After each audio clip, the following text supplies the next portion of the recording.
Flash Force. Middle-aged women superheroes save democracy with the Broadway All-Star Repertory Company featuring, in alphabetical order, Lucie Arnaz, Judy Blazer, Donna Lynne Champlin, Jason Graae, Kevin Isola, Kecia Lewis, Nancy Opel, Linda Purl, Emily Skinner, and Karen Ziemba.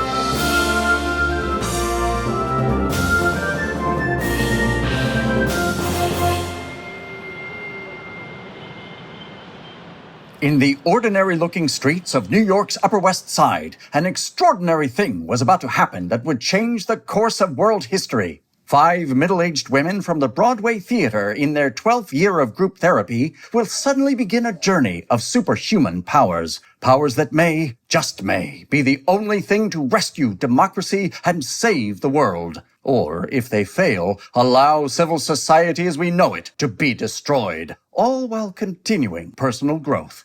On this ordinary Thursday night, with their octogenarian psychotherapist with a bottomless plate of Jewish pastries from Zabar's, these highly ordinary, yet mostly Tony-nominated women will burst from the shackles of a drab Columbia University building and learn what powers lie inside and what dangers without.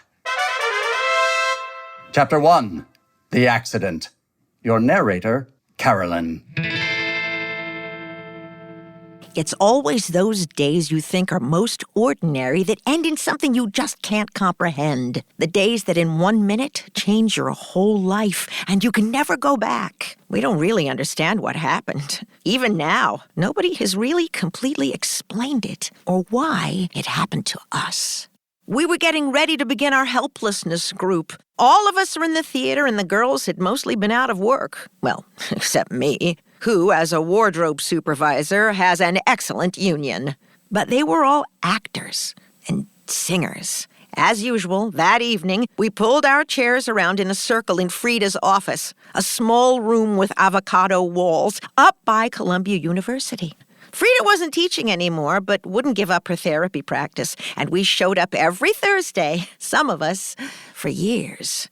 We finished pulling around our chairs. It was very noisy that night, pounding and clanging coming from the Columbia physics lab next door. Like every other Thursday, she passed out the rugula, and every one of us was in a fucking bad mood.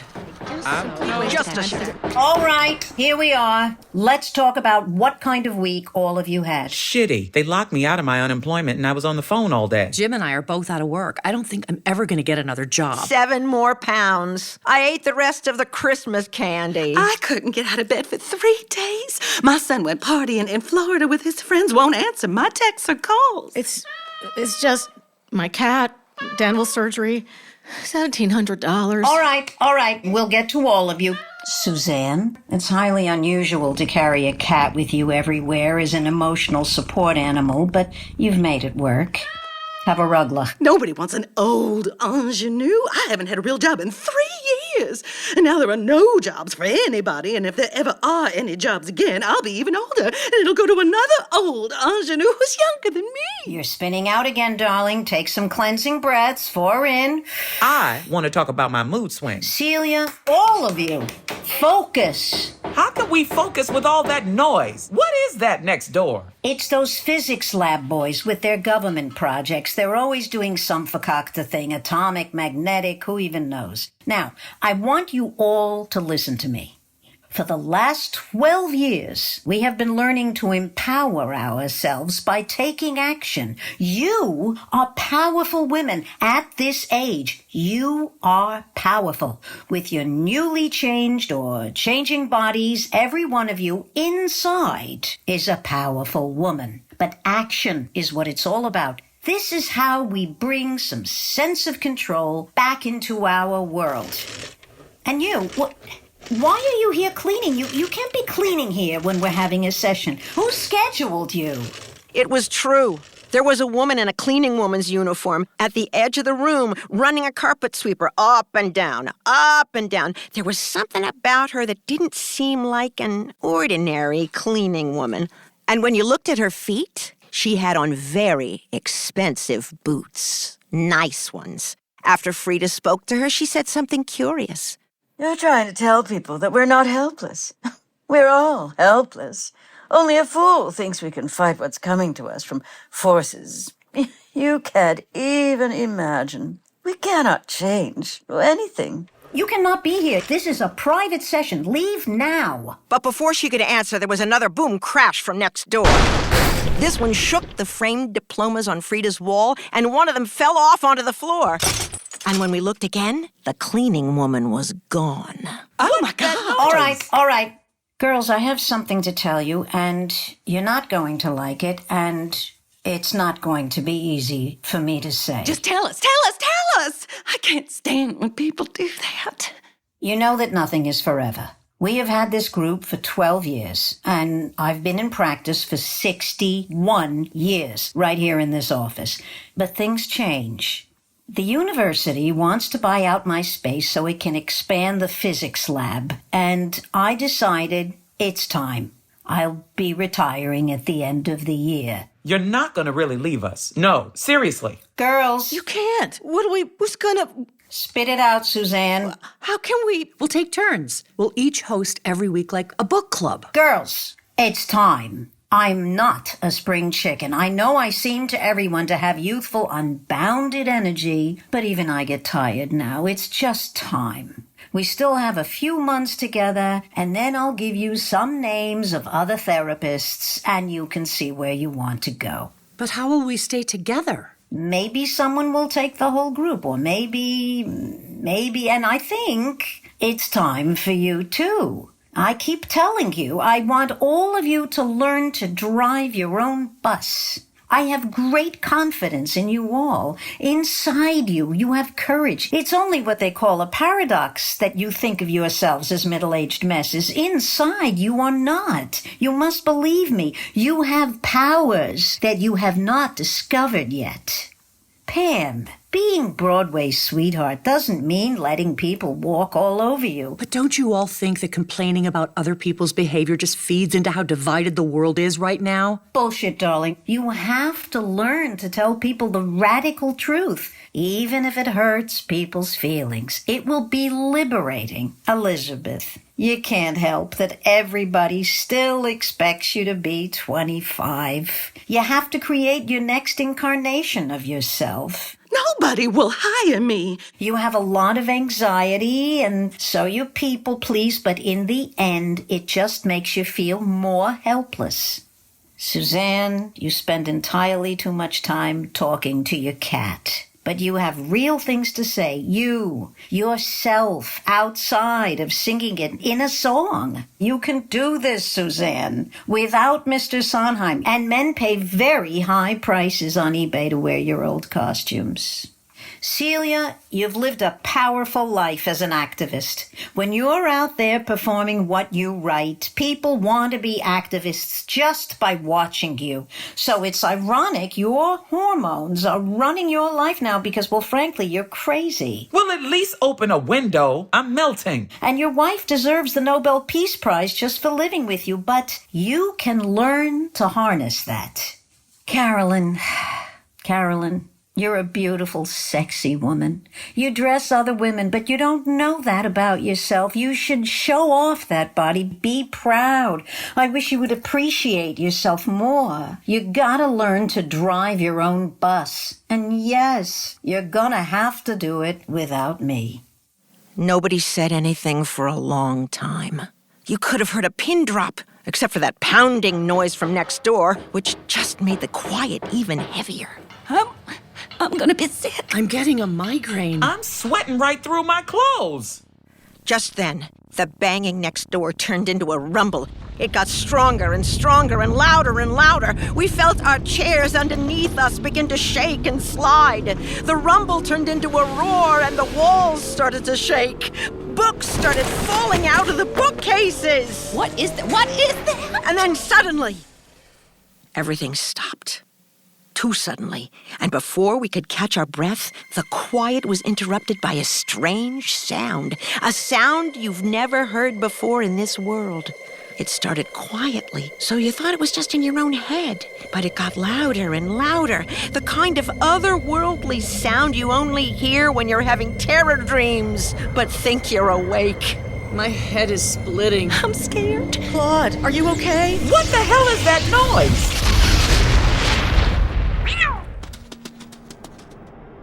I woke up, and my head was under coats that had fallen off the coat rack. I tried to move my arms and legs, and I realized I was alive, and I got up.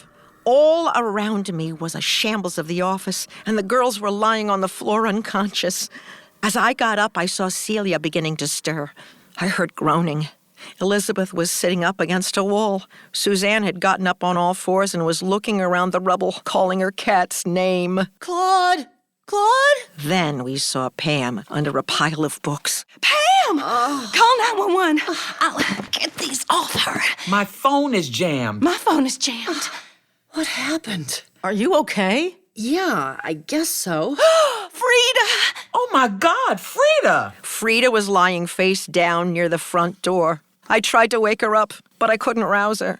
By this time, the other girls were around. I very gently rolled her over, and there was no question. Her eyes were open, but she wasn't there. She had left us. We picked her up and held her, all of us. She suddenly looked so frail and tiny. Believe me, no one had ever thought of her as either one. What happened to her? Did she hit her head? Did something fall on her? What's this? Look, it's a huge book. It's the diagnostic manual. It's 1,000 pages and probably weighs 10 pounds. And for a $15 million project, it's a complete waste of time because it leaves out huge categories of diagnostic criteria, and that's why many clinicians only use the European version. What did you say? I said, I don't know. We've got to get out of here. Nobody's phone is working. Nobody's was. I'll go get help. This door won't open. Wait, there is no door. It's melted into the door frame. There's a doorknob, but no door. I'm claustrophobic. I can't be in here. Help! Somebody, help!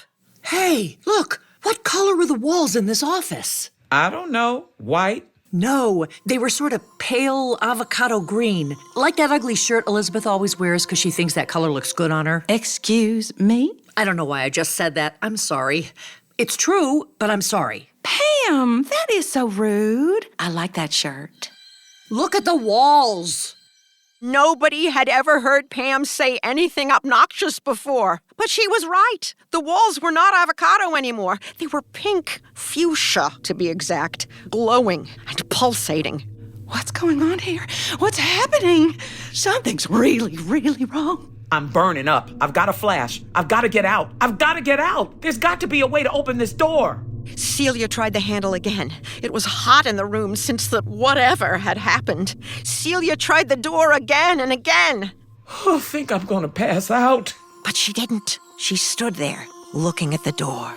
Celia, I can feel the heat radiating off you, like the metabolic furnace of 1,000 suns.